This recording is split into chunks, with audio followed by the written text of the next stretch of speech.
Sir, जो आज press वार्ता रखी है उसको लेकर क्या बताना चाहेंगे आप? सबसे पहले तो मैं आपका धन्यवाद करता हूं सभी प्रेस सभान का, और मैं हाथ जोड़कर सबको, नीलोखेड़ी निवासियों को पहले तारीख के 9 वर्ष की शुभकामनाएं, लोहड़ी की भी साथ में और मकर संक्रांति की भी इन सबको बधाई देता हूं। आज का जो कार्यक्रम हमारे साथ में आए हैं, हमारे भोला जी मेंबर थे उसके सर्विस कमीशन के, हमारे जसवंत जी और मेरे भाई किरण पाल जी जो कि म्यूनसिपल काउंसलर हैं, सुभाष जी प्रधान हैं, सत्यनारायण जी हैं, सुभाष जी हैं, भाभी प्रधान जी, सरपंच साहब जसवीर जी, उसके बाद बजरंग जी, अशोक जी, सुबीर बस्तली से देवी सिंह जी, सभी लोग आज इकट्ठे होकर आ जाओ। तो सर, आज जो प्रेस वार्ता है किस विषय को लेकर, मेन आज मुद्दा क्या रहेगा? आज मुद्दा इस चीज़ का है कि हमारे माननीय चौधरी भूपिंदर हुड्डा जी, पूर्व मुख्यमंत्री, ये 1 तारीख को करनाल में पहुंचेंगे। जो कांग्रेस के वर्कर हैं जिला के, सभी जिला के वर्कर को संबोधित करेंगे और उत्साह बढ़ाएंगे कि आने वाला जो समय है, जो पार्लियामेंट के इलेक्शन है या विधानसभा के इलेक्शन है, जैसे भी हो सकता है, उन लोगों को वर्करों में जाके हुड्डा साहब एक पुश कर रहे हैं कि जैसे 3 स्टेट हार गई कांग्रेस की, ये सोचते हैं कि इससे मॉडल डाउन होगा। मॉडल डाउन नहीं हुआ। हमारे हुड्डा साहब ने सिरसा में इतनी बड़ी रैली की, ऐतिहासिक रैली है सिरसा की, हुड्डा साहब ने वहाँ पर जो रैली करी है, इसका ये जाता है कि हरियाणा में अगर कोई मुख्यमंत्री बन सकता है उसका नाम है चौधरी भूपिंदर हुड्डा जी। तो सर, जो मुख्यमंत्री के दावे को लेकर काफ़ी जो कांग्रेस के पुराने कार्यकर्ता वो भी अपने दावेदारी ठोक रहे हैं कि मैं मुख्यमंत्री बनूंगा, उसको लेकर क्या बताएं? देखो, मैं बता रहा, सबका राइट बनता है, मैं भी टिकट मांग रहा हूँ, दूसरे भी मांगो, नहीं मांगे भाई। हमारे जो सोच के लोग, जो सोच है छत्तीस बरादरी के लोग हैं, वो देखनी चाहिए कि चौधरी भूपिंदर हुड्डा जी के छत्तीस बरादरी के लोग साथ हैं। जब मुख्यमंत्री 10 साल का समय था, कोई भी आदमी, चाहे जिम्मेदार हो, चाहे व्यापारी हो, चाहे कोई हो, किसान हो, मजदूर हो, किसी के तो दिक्कत नहीं है। तो 10 साल के राज में, चौधरी भूपिंदर हुड्डा के राज में हम भी चेयरमैन रहे, उसमें लोगों को हमने भी काम कराए। तो आज जब मैं पहली बार MLA बना, आपने पता है कि मेरे 20 गांव जुड़ले हल्के के नीलोखेड़ी में आ गए हैं। आज जो ये मंडी बैठी है, सारे मंडी वाले बैठे मेरे पास, प्रधान जी बैठे, सभी बढ़ाए हुए हैं। तो इनसे पूछ लो, जो भी इन्होंने से काम ड्यूटी लगा दी, मंडी की लगा दी, चाहे वेयर हाउस की लगाई, चाहे IT की लगाई हो, चाहे बिजली घर की लगाई, चाहे स्कूलों की लगाई हो, कोई काम में कसर नहीं छोटी। राजकुमार चौधरी 91 से 95 तक इनके कभी मंडी का एक भी वर्कर मेरे पास आ गया, सारे के सारे लोगों का काम करके, ये कभी वो नहीं दिया किसको डाउन फोन किया कि मुख्यमंत्री को मैंने भजन लाल जी के साथ जाके इनके लोगों के तक काम किए हैं। आज जो चौधरी भूपिंदर हुड्डा 10 साल से रहे हैं मुख्यमंत्री, उसी का रिजल्ट आज मैं देख रहा हूँ कि आज जो मैं एक वहाँ पे 25-30 साल से लोग मेरे साथ जुड़े हैं। ये लोग किस लिए आज जन मिलन मुख्यमंत्री भूपिंदर हुड्डा जी आए थे, 150 गाड़ी, 1500 आदमी। उसके बाद वहाँ पर जन मिलन में सबसे बड़ा काफिला मेरा नीलोखेड़ी हल्के के लोगों को गया था। आपके सामने की बात है ये। तो जैसे जो कांग्रेस के अंदर दावेदारी पेश करते हैं, लगभग 100 से ऊपर आंकड़ा पहुंच चुका है हल्का नीलोखेड़ी में विधानसभा चुनाव को लेकर। मैं तो ठीक बोलूं, और कई लोग ऐसे हैं जो डिस्ट्रिक्ट से बाहर हैं, हल्के से बाहर तो चलो अपना जायज है, लेकिन डिस्ट्रिक्ट से बाहर भी कई लोग अपनी दावेदारी ले रहे हैं। अगर कांग्रेस की टिकट उस पास से जाती है तो क्या रहेगा? मैं तो अब की बार, क्योंकि पिछली बार जो हुआ है, जो डिस्ट्रिक्ट के बाहर के जो बात बता रहे हैं ना, पिछली बार ऐसे आदमी को टिकट दिया जो डिस्ट्रिक्ट का था, कुछ 76 का था, उसका क्या रिजल्ट हुआ? फिर जमानत जब्त करा के लोगों ने भेज दिया बंताराम जी को। तो ये चीज़ें ये अब है चौधरी भूपिंदर हुड्डा जब उदय बांझ की जोड़ी जो ऊपर हाई कमान को ये बातें सारी पहुंच चुकी हैं कि अगर कोई वर्कर अपना काम कर रहा है, मेरे को कोई बाहर का समझाए, मैं 20 गाँव है, मेरे तो 20 गाँव के गाँव में नहीं है, मैं ले हूँ भाई, मैं तो यहाँ का मैं ले रहा हूँ, काम करे, लोगों को जन में बैठा हूँ मैं, आप लोगों में बैठो, कहीं भी चले जाऊँ पर अगर बाहर का कोई आदमी है तो उसका मैं किसी को रोक नहीं सकता। वो टिकट मांगना सबका राइट है, कोई भी मांगे, पर ऊपर हाई कमान को ये देखना चाहिए, बंताराम जैसा नहीं आना चाहिए यहाँ पर कि बाहर के लोग आकर, और कांग्रेस भी नहीं। यानी हमारे भोला जी बता रहे थे अभी कि उसका फार्म 2 रुपए का फार्म भी बीजेपी का था, बड़ा कांग्रेस पार्टी में ज्वाइन भी नहीं करी थी, उसको टिकट दे दिया। ऐसे जो है ना, उसका रिजल्ट है कि हरियाणा में जो कांग्रेस ने पिछली बार कांग्रेस आ जाती है, टिकटें हमारी सही होती। तो सर, कोई भी दावा कर रहा है कैंडिडेट मैं टिकट लेकर आऊंगा नीलोखेड़ी से, सभी दावे कर रहे हैं, जो कुछ पुराने हैं कुछ नए हैं कार्यकर्ता कांग्रेस के, सभी तो दावा करते हुए नजर आ रहे हैं नीलोखेड़ी हल्के से। अच्छा, मैं बता रहा हूँ, आप मेरे दिल से पूछ लो, ये लोग बैठे हैं, ये सारे लोग बैठे हैं, अगर इनसे अगली की भावना समझोगे तो ये अपना आप ही बता देंगे आपको कौन दावा कर रहे हैं। दावा तो दुनिया करेगी, अरे कोई टिकट लेकर आ जाए, टिकट पाड़ने वाले भी बतेरे बैठे फिर यहाँ, तो ये चीज़ें टिकट नहीं है, टिकट तक नहीं सकते। टिकट की जन भावना को समझना चाहिए कि लोगों की पब्लिक में किसकी इमेज है, इमेज को पकड़ो किसका क्या है। अब टिकट, अब मेरे बाहर की जो बात कर रहे, कई लोग आगे बाहर के भी जो आप उदाहरण दे रहे, किसी का पैर कोई कंबल बांट रहा, कोई कुछ कर रहा, कोई कुछ कर रहा है। भाई ये कंबल बेचने वाले नहीं है, हल्के को ऐसा मजबूत बना रखा है 91-96 तक राजकुमार ने इनको मजबूती से काम करके। ये को नहीं है कि दूसरा का कोई कंबल बांट के हमारी इनको कर देगा। अरे भाई कंबल तो किसके लेंगे, ये ऐसी चीज़ें हो रही हैं, कई चीज़ें हो रही हैं कि बोला जी हो रही कि नहीं हो रही चीज़ को। तो ये वही चीज़ है, ये चीज़ नहीं चलेगी अभी यहाँ। तो अगर बात करें बीजेपी की, तो बीजेपी के भी कई दावेदार हैं जो खुलकर सामने आ रहे हैं, और कांग्रेस के भी कुछ कार्यकर्ता हैं जो बीजेपी की तरफ जाने की सोच रहे हैं। देखो बीजेपी का है, मैं बता रहा, जब कबीरपंथी पिछली बार था और धर्मपाल जी यहाँ पर, अभी वो धर्मपाल जी का समर्थन यहाँ पर लोगों के साथ है, बीजेपी के साथ है, क्यों काम ले रहा है, काम करवा रहा है। तो अगर उस चीज़ को, मेरे काम को देख ले 30 साल पहले के काम और अब के काम देख ले, दोनों में लेके, उसमें मैं खरा उतरता हूँ तो मेरे को कह देना, नहीं तो नहीं कहना, खरा उतरता हूँ। आज वेरस मंडी का हाल क्या था उस टाइम जब मैं 91 में था, पानी तक नहीं था, फंड नहीं लगे हुए थे, ट्रेजरी नहीं थी, वेयर हाउस नहीं था, ITI नहीं थी, बिजली घर 62 के भी था, 220 बिजली घर बनाया। ये होते हैं काम जो करते हैं। तो पब्लिक सारा चारों तरफ से जाले बिछा दी सड़कों की, किसी गांव में लिखा गया जाता, राजकुमार का नाम चलता कि 62 गांव थे, 162 धर्मशाला SC-BC धर्मशाला बनाई मैंने। ये उत्काम बोलता है राजकुमार। तो सर मानना है कि आप इस बार दावेदारी नीलोखेड़ी से आपकी पक्की है? मैं देखो हाईकमान जो फैसला करेगा उसको पक्का मानता हूँ, परमात्मा की इनकी देश है, ये लोग पब्लिक की वजह से मैं पक्की मानता हूँ। तो लोगों का प्यार मिल रहा है? प्यार मिला फिर उसकी कोई दिक्कत नहीं। तो आप चुनाव लड़ेंगे नीलोखेड़ी से? 100% लड़ूंगा, टिकट मिलेगी। तो सर और क्या कहना चाहेंगे? हम ये चाहें कि जैसे हमारे इस काम न के, इस बार हवा है कांग्रेस की। हमारे जितने भी सारे हम सब मिलकर 1 तारीख को कम से कम मेरी 500 आदमियों की ड्यूटी लगाई है। हम सब लोग इकट्ठे होकर वहाँ काफिले के साथ जिस प्रकार जनमिलन में गए थे, इसी प्रकार से 500 आदमी लेंगे। बाकी इनकी जसवंत की भी लगी, भोला जी की भी लगी हुई है, ये भी आपको बताएंगे। तो उस चीज़ को लेके हम सारे इकट्ठे होकर, माने हमारे कुलदीप शर्मा जी ने आना था, आज वो अचानक ही कोई मीटिंग होगी उनकी, नहीं तो मैं वो भी साथ में आते आज यहाँ, नहीं तो 3-4 बजे का टाइम था उनका आने का। मैंने फिर 11 बजे यहाँ कर दी, प्रधान जी सत्यनारायण जी के, किरणपाल जी ने करके। तो हुड्डा जी की जो मीटिंग होगी वो विधानसभा चुनाव को लेकर रणनीति तैयार होगी, विधानसभा के पार्लियामेंट के चुनाव के। ये तो वर्कों में जोश बढ़ना है हुड्डा साहब ने। अब तो हर जगह, हर जिले में कितनी रैलियां कर ली। कोई रैली ऐसी बता दो कि हजारों की संख्या में चौधरी भूपेंद्र हुड्डा की रैली में कोई आया तो नो, तो दुनिया है, करें करो, हर कोई कांग्रेस वो भी काम करे कांग्रेस पार्टी को मजबूत करने के लिए, पर हुड्डा का कोई वो नहीं है, कोई मुकाबला नहीं है। सर देखा जाता है कांग्रेस पार्टी में एकता नहीं है। एकता तो पता ही, एकता नहीं है, एकता तो है, वो अपना काम करे, हम अपना काम करें, सारे रल मिलकर, वो भी कांग्रेस का काम कर रहे हैं, अभी काम कर रहे हैं। एकता तो ये चीज़ की है भाई।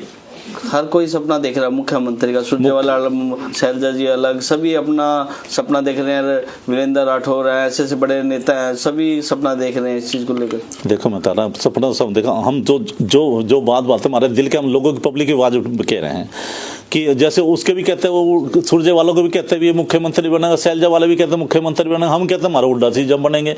ये तो हर अलग कर रहे हैं, वर्करों की भावना है, ये खुद मुझसे कभी नहीं कहते हो। तो वर्करों ने तो इतने करोड़ों रुपए खर्च दिया है, पोस्टरों पर, खंभे पर इतने पोस्टर लगे, दीवारों पर इतने होर्डिंग लगे हुए हैं, क्या आप उनका मुकाबला कर पाएंगे?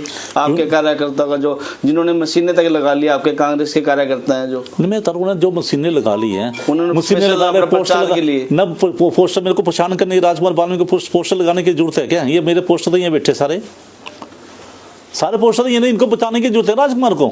ये मैं पोस्टर लगा के मेरा चेहरा पता, मैं कभी पोस्टर नहीं लगाता। पोस्टरों में कुमारी शैलजा को सरेआम दावेदारी बताई गई। ये मैं बोल रहा हूँ, हुड्डा साहब को बोल रहा हूँ मैं, ये भी तो मैं भी तो बोल रहा हूँ ना, हुड्डा साहब मुख्यमंत्री बनेंगे, कोई भी दावेदार बनाए, कोई भी बनाए।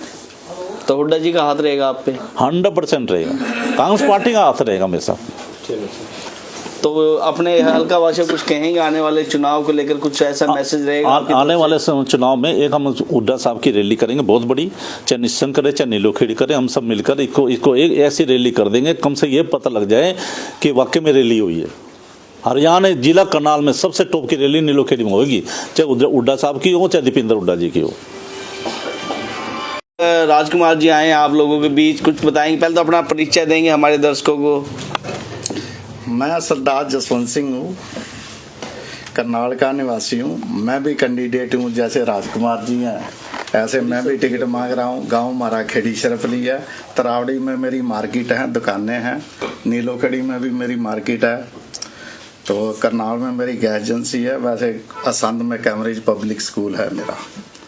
तो मैं भी कैंडिडेट हूँ, इलेक्शन लड़ना चाहता हूँ। जैसे राजकुमार जी, इच्छा तो सबकी होती, अब जिसको पार्टी टिकट देगी, हम सारे राजकुमार जी को मिल जाएगी टिकट, हम इनके साथ हो जाएंगे। अगर हमें मिल जाएंगी तो राजकुमार जी साथ में भोला जी को मिलेंगी, भोला जी के साथ हो जाएंगे। पार्टी जिसको भी टिकट देगी हम सारे उसके साथ लग के उसको जिताएंगे।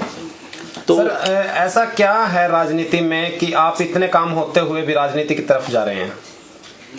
एक पब्लिक की सेवा करने की इच्छा है कि कुछ बनेंगे तो पब्लिक की सेवा करेंगे, और किसी चीज की इच्छा नहीं है कि पैसा कमाएंगे। ऐसा तो नहीं अल्टो से स्कॉर्पियो पे आने की इच्छा हो? हाँ जी, अल्टो से स्कॉर्पियो पे आने की इच्छा हो? हमारे पे पहले बड़ी, मेरे पे 2.5 करोड़ की गाड़ी है BMW, मैं अल्टो पे स्कॉर्पियो पे क्यों जाऊंगा? क्योंकि कई विधायकों की ऐसी रही है, अभी पिछले ग्रांट जो पिछला बजट उन्होंने पेश किया था उसमें उनको पास अल्टो और सुजुकी मोटरसाइकिल दिखाई गई, और उसके बाद उन्होंने जब दोबारा उनका पेश किया गया तो मैं उनमें से नहीं हूँ भाई साहब, जनाब, उनमें से नहीं हूँ। मेरे पास भगवान का दया हुआ, गांव खेड़ी शरीफली में 170 एकड़ जमीन है। किसी चीज़ की इच्छा नहीं है कि मेरे को मैं जमीन बनाऊंगा या अल्टो गाड़ी लाऊंगा। शहर में रहता हूँ, खानदानी आदमी हूँ, भगवान की दया से सब कुछ ठीक है। ना मेरी ये इच्छा कि मेरे पास अब मोटरसाइकिल है तो उस पर अल्टो पे आऊंगा, पहले ही बढ़िया गाड़ियाँ, बड़ी समाज सेवा करने की इच्छा से राजनीति। बिल्कुल समाज सेवा करेंगे, अगर पार्टी टिकट देगी समाज सेवा करेंगे। कोई पैसे का लालच नहीं है, कुछ नहीं। ये नहीं कि मैंने राजनीति में आगे कोई कोठी बनानी है, तो ऐसा नहीं है कुछ। राजकुमार जी को अगर टिकट मिलेगी तो उनका साथ देंगे आप? बिल्कुल, अगर इनको मिलेगी इनका साथ देंगे, अगर मेरे को मिलेगी राजकुमार। यानी आप कहना चाहते कांग्रेस पार्टी के सारे कार्यकर्ता एक है? सब एक है, इसमें कोई दो राय नहीं है। कि ऐसा है कि एक घर में 4 भाई होते हैं, वो अलग अलग काम करके आते हैं, अलग अलग काम करेंगे। जब इकट्ठे हो गए जमीन प्रॉपर्टी एक लेंगे तो वो एक ही माना जाएगा। ये कहेंगे किसी है तो सारे भाई लग गए। अब शैलजा जी अलग काम कर रही हैं, सुरजेवाला जी अलग कर रहे हैं, हुड्डा साहब अलग कर रहे हैं, किरण चौधरी जी अलग कर रहे हैं, आप राठौर साहब का नाम ले रहे हैं, वो अलग कर रहे हैं, लेकिन काम तो पार्टी के लिए कर रहे हैं ना सारे। तो इसमें फूट कहाँ से होगी? लोग कहते हैं जी पार्टी। तो आपका मानना नहीं है कि सब एक हो जाए तो कांग्रेस पार्टी को कोई हरा नहीं सकता? अगर सब एक हो जाए, एक होंगे क्या? अलग अलग काम एक साथ आंदोलन निकालें और बड़े एक पूरी जन सलाब के साथ पूरा आंदोलन करें और सत्ता में आए। वो सत्ता में भी आएंगे, सारा कुछ होगा, एक साथ आंदोलन भी निकलेंगे सबके, लेकिन अभी अलग अलग काम कर रहे हैं। अपनी टीम अलग अलग टीम में काम कर रही है, अच्छी बात है, अलग अलग टीम करने दो। हुड्डा जी की करनाल रैली को लेकर क्या संदेश देना चाहते हैं जनता को? हम ये कहते हैं कि जनता को कि हुड्डा साहब आ रहे हैं 1 तारीख को, और जितनी जनता हुड्डा साहब के विचार सुने, लोगों के दिल में क्या, जो नेता हैं जो दूसरे ये 3 स्टेट हारने के बाद लोगों के दिल में आ रहा था पता नहीं क्या बात होगी भाई, भाजपा का क्या मूड बन रहा लोगों की तरफ, लेकिन ऐसा कुछ नहीं है। कल मैं कहीं बैठा हुआ था, 3-4 लेडीज बैठी हुई थी, करनाल की बात है, हाउसिंग बोर्ड कॉलोनी में, तो वैसे जनरल 5-6 बैठी हुई थी। मैं वहाँ उनके पास जाके बैठ के मैं कहा बहन जी कोई काम था मेरी, उनमें रिश्तेदार भी थी 1-2, तो मैंने उनको पूछा, मैं कहा जी ये किसको वोट दोगे? कहते जी पहला तो हम दे रहे थे भाजपा को, लेकिन ईव के हमने मोदी उतारना जरूरी हो गया, यह डिक्टेटर बन जाएगा। आम जनरल लेडीज की मैं बात बता रहा हूँ आपको, अगर उनके आम जनरल लोगों के दिल में ये बात है तो ये हिसाब लगा लो कि क्या अभी लोग बोल नहीं रहे हैं कुछ, क्योंकि लोगों ने काम लेना है, MLA से लेना है, MP से लेना है, लास्ट में देखना क्या रिजल्ट इसका आएगा। बीजेपी से खिलाफ भी काफी हैं और फिर भी बीजेपी लगातार जीतती आ रही है। ये तो आपकी मेहरबानी से जीत रही है, क्योंकि आप पूरी जो चीजें होते हैं वो दिखाते नहीं हो, एडवर्टाइजमेंट आप करते हो ज्यादा उनकी, इसलिए आपकी मेहरबानी, जिस पे आपकी मेहरबानी होगी वही जीतेगा। तो देखा गया था पीछे समय गया उसमें त्रिलोचन जी करनाल में अकेले धरना प्रदर्शन करते रहे, उनके साथ कोई नहीं लगा, काफ़ी समय अकेले ही उन्होंने काफ़ी समय निकाला कांग्रेस पार्टी के लिए। ऐसा तो कुछ नहीं है। जो देखा जाता कांग्रेस पार्टी के लिए हमेशा ही कोई महंगाई को लेकर या कोई भी समस्या आती थी उसके लिए त्रिलोचन सिंह ही हमेशा वहाँ धरने प्रदर्शन करते नहीं, हम उनके साथ होते थे, राजकुमार जी भी उनके साथ होते, भोला जी भी उनके साथ होते सारे। पता नहीं आपके ध्यान में नहीं आया, वो बात लहदा है, लेकिन हमारी सारी कांग्रेस पार्टी उनके साथ होती थी। तो देखा जा रहा है वहाँ सुमित्रा सिंह इतने समय बाद निकल कर आई हैं कि मैं वहाँ से चुनाव लड़ूंगी, तो वो इतने सालों बाद निकल कर आई हैं, दावेदारी कर रही हैं मैं चुनाव लड़ूंगी करनाल से। तो त्रिलोचन सिंह जी का फायदा क्या हुआ उनकी इतनी मेहनत करने का? ये तो पार्टी ने डिसाइड करना किसको टिकट देनी है, सुमित्रा सिंह को देनी, त्रिलोचन को जी को देनी या किसी और को देनी। तो ये हमारा तो सुमित्रा सिंह जी को टिकट मिलना क्या उसके पक्ष में है या सुमित्रा सिंह को टिकट मिलनी चाहिए? इस देखो हम करनाल से हम तो अपनी मांग रहे, हम तो उनकी करनाल वो भी कांग्रेस पार्टी का एक आपका नजदीकी शहर है, जिला है, उसका भी तो सबसे बड़ी दावेदारी करनाल से है, उसको भी देखा जाएगा। ये पार्टी ने डिसाइड करना, हम कोई डिसाइड करने वाले नहीं है अभी किसको टिकट मिलेगी। जो पार्टी कहे जिसको देगी हम भी उसके साथ लगेंगे। सुमित्रा सिंह अचानक बिल में घुस गए थे, सुनने में आधा अचानक निकल गई। रैली के बारे में पूछ रहा हूँ, उनको रैली के बारे में सुमित्रा सिंह का कहाँ ले आया था, निसंग ही पूछने मारे। वो देखो आए डॉक्टर साहब बलिंदर जी आगे, सरदार सुमा जी आगे, राजकुमार एक सरपंच है डॉक्टर से। सभी प्रेस के बंधुओं का मैं हार्दिक अभिनंदन करता हूं, धन्यवाद करता हूं। जितने भी नीलोखड़ी विधानसभा के जो सम्मानित साथी हैं उनका भी बहुत बहुत धन्यवाद करते हैं। आज का हमारा मेन मुद्दा जो 1 तारीख को कार्यकर्ता सम्मेलन होने जा रहा है, जिसकी अध्यक्षता चौधरी भूपेंद्र सिंह हुड्डा एक्स सीएम करेंगे और अध्यक्ष जी आएंगे। हमारा मेन मुद्दा उसी के ऊपर है। पूरे डिस्ट्रिक्ट करनाल के हर ब्लॉक के अंदर इस तरह की पीसी हमने ऑर्गेनाइज की है। लहरी सिंह जी हमारे प्रभारी हैं, कुलदीप शर्मा जी की रहनुमाई में इन सब के साथ में हर हल्के में कर रहे हैं जाके, उसी के एक साथ निश्चय में कर रहे हैं। दोपहर के बाद नीलोखड़ी में सेम प्रेस कॉन्फ्रेंस होगी। हमारा मेन मुद्दा यही है कि जो चौधरी भूपेंद्र सिंह हुड्डा कार्यकर्ता सम्मेलन को संबोधित करेंगे और ये हर डिस्ट्रिक्ट में, हरियाणा के जितने भी जिले हैं हर डिस्ट्रिक्ट में ऐसा ऑर्गेनाइज कर रहे हैं, क्योंकि पार्लियामेंट के इलेक्शन भी सिर पे हैं, उसके बाद विधानसभा के हैं। तो अध्यक्ष जी का और हुड्डा साहब का मेन मकसद यही है कि लोगों को, अपने वर्कर को मोटिवेट किया जाए। जिस तरह से विपक्ष वाले कहते हैं कि हमारे पास पन्ना प्रमुख है, हमने रूट लेवल तक अपने वर्कर किए हुए हैं, लेकिन उससे भी ज़्यादा हमारे जो वर्कर हैं वो काम कर रहे हैं और सबका मेन मकसद है पार्टी को सत्ता में लाना। और हर पार्टी अपनी आइडियोलॉजी के ऊपर डिपेंड करती है। कांग्रेस की आइडियोलॉजी भी है कि सभी लोगों को सेकुलरिज्म के ऊपर है, सभी लोगों को, सभी धर्म को, सभी व्यापारी, कर्मचारी, गरीब सभी को साथ लेके चलने आ रही है। बहुत से विपक्ष के कहते हैं कि इन्होंने 70 साल में किया है। जितना इंफ्रा 1947 से लेके 2014 तक बनाया है, 95% कांग्रेस के नेताओं की देन है। जिस तरह से कांग्रेस का गठन 85 में हुआ था, उस टाइम भी देश बड़े संकट में था। हमारे जो सीनियर लीडर हैं उन्होंने एजिटेशन किए, जेल में रहे। बहुत से यंग जो थे जिनका जुनून था आज़ादी का, उन्होंने शहादत भी दी, जिसकी वजह से देश आज़ाद हुआ। आज़ादी से 47 से लेके 14 तक आप कह सकते हो जितना इंफ्रा लोगों के लिए किया हुआ है। एक सबसे बड़ा मुद्दा बैंकों का था। 69 से पहले सारे बैंक प्राइवेट थे। किसी गांव के किसी जमींदार को, किसी गरीब को, किसी दुकानदार को 1 रुपए का भी लोन नहीं मिलता था, क्योंकि सरमादारों की बैंक थे और मोटी मोटी पार्टियों को मिलते थे। तो एक बड़ा ऐतिहासिक कदम उठाया था, उनको नेशनलाइज किया और उनको भी खुश रखा जिनके थे, कंपनसेट किया। और उसी की वजह से आज गांव का हर एक आदमी साधन संपन्न है, चाहे किसी भी कम्युनिटी से बिलोंग करता हो, कोई भी कारोबार हो। तो ये बहुत बड़ी कांग्रेस की देन है। एक वक्त था कि यहाँ अन्न का भी प्रॉपर वे से प्रबंध नहीं था, बाहर से आता था। शायद आपको पता होगा लाल गेहूँ आया करती, रोटी भी लाल बनती थी। ये कांग्रेस की देन है। हरित क्रांति शुरू करी, फिर उसके बाद दूध के लिए श्वेत क्रांति शुरू करी, इंडस्ट्रीज लगाई। जितना इंफ्रा आज तक बना हुआ है, जिसके ऊपर आज विपक्ष के भी राज कर रहे हैं, वो सारी की सारी देन कांग्रेस पार्टी की है। उन्हीं चीज़ों को लोगों तक बताने के लिए जो मैंने आपको बताया, ये हम चाहते हैं जन जन को पॉलिसी का पता लगे। कांग्रेस के अंदर थोड़ा सा कि लोगों को मोटिवेट नहीं कर पाते, उनको बता नहीं पाते कि कांग्रेस ने आज तक किया क्या है। उन्होंने किसी एक जाति, एक विशेष या किसी धर्म के साथ नहीं किया, किसी भी धर्म का आ गया हो सबके लिए किया है।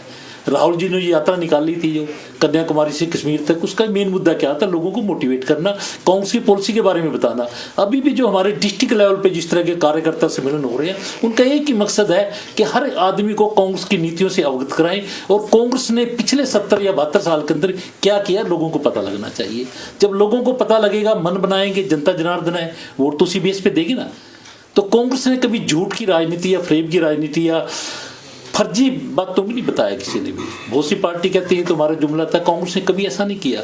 जो कांग्रेस ने मैनिफेस्टो बनाया उसी के ऊपर काम किया।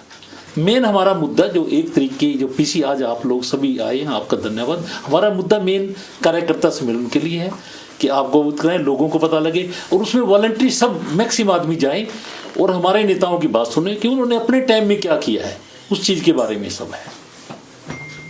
तो कब का आयोजन सर एक बार बता देंगे? ये 1 तारीख का है जी, साल का पहला दिन है। 1 जनवरी को मंगल सेन ऑडिटोरियम का होगा, तो 11 बजे का टाइम है। तो हम सभी साथियों से ये निवेदन करते हैं जो आम जन है उस कार्यकर्ता सम्मेलन में पार्टिसिपेट करें, हमारे नेताओं की बात सुनो और कांग्रेस की पॉलिसी को जन जन तक पहुंचाए, तभी पता लगेगा। तो कांग्रेस का बड़ा नेता कौन आएगा? चौधरी भूपेंद्र सिंह हुड्डा है जो सीएलपी के लीडर है, पूर्व मुख्यमंत्री हैं। उदयबान जी हैं जो हमारे अध्यक्ष जी हैं। लोकल कुलदीप शर्मा जी हैं वो आएंगे। बाकी लोकल जितने भी एक्स एमएलए हैं, मंत्री हैं, वो सभी पार्टिसिपेट करेंगे। तो ये सभी का एक साझा प्रोग्राम है। और कोई और तो धन्यवाद सबको बहुत बहुत बधाई। और जितने भी यहाँ मेरे साथी भाई आए हैं इनका मैं बहुत यहाँ आने पर धन्यवाद करता हूँ। और जो भी आज राजकुमार जी कांग्रेस प्रदेश अध्यक्ष हुड्डा जी का जो संदेश लेके आए हैं उसके लिए मैं सबको यही कहता हूँ 1 तारीख को ज़्यादा बढ़ चढ़ कर इसमें जाएं और हुड्डा जी की बात सुने, प्रदेश अध्यक्ष जी की बात सुने। और आने वाला टाइम कांग्रेस का है, मैं तो यही कहता हूँ कांग्रेस के साथ जुड़ो। और आने वाला राजकुमार जी टिकट लेके आएंगे तो इनके साथ इनका तन मन धन से जिता कर उनको भेजो। धन्यवाद। सबसे पहले तो मैं राजकुमार जी, पूर्व मंत्री रामशरण भोड़ा जी, सरदार जसवंत सिंह, सरपंच साहब, मुलख्तर गांव से आए हुए सरपंच साहब, मेरे साथी, सभी साथियों का यहाँ पहुँचने पर स्वागत करता हूँ। आज राजकुमार जी अपनी टीम के साथ भोड़ा जी और जसवंत जी आए हैं। 1 तारीख को माननीय पूर्व मुख्यमंत्री भूपेंद्र हुड्डा जी करनाल में आ रहे हैं, मंगल सेन ऑडिटोरियम में। उनके साथ चौधरी उदयभान जी, दीपेंद्र हुड्डा जी। मैं मीडिया को भी धन्यवाद करता हूं जिन्होंने प्रेस कॉन्फ्रेंस का अरेंजमेंट किया। और आपसे अपील करता हूं कि ज़्यादा से ज़्यादा संख्या में 1 तारीख को करनाल पहुंचे। और मैं पुनः आए हुए अतिथियों का हृदय की गहराइयों से हार्दिक स्वागत करता हूं। धन्यवाद।